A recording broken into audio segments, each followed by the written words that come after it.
JB, bonjour. Déjà, dis-moi, pourquoi tu as accepté de répondre à mes questions?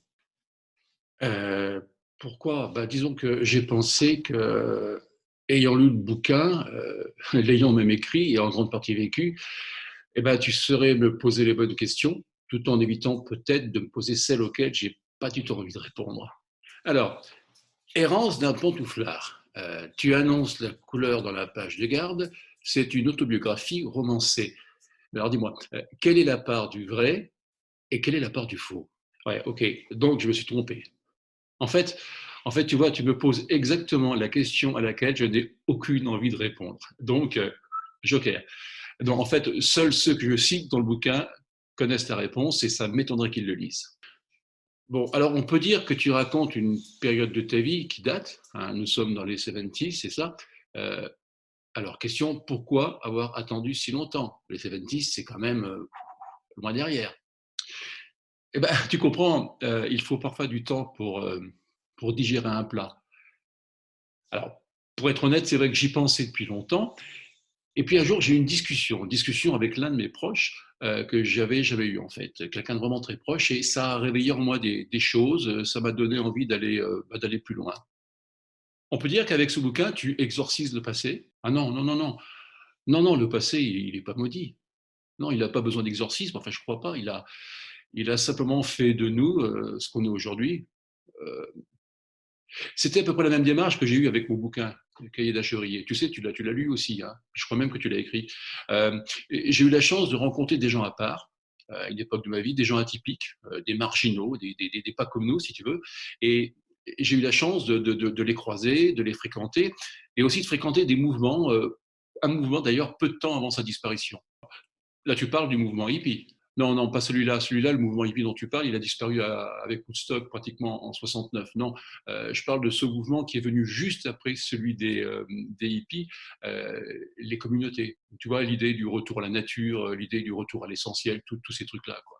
Ouais, ces fameux communards qui vont t'accueillir. Ouais, ouais, mais j'étais pas vraiment l'un d'eux. Bon, il faut dire qu'à l'époque, tu vois, j'étais shooté au bouquin de Jacques Kerouac, Sur la route, Les clochards célestes. Et aussi un bouquin qui m'avait marqué, c'est le bouquin d'un mec qui s'appelait Charles Duchossois. Ça s'appelait Flash ou Le Grand Voyage.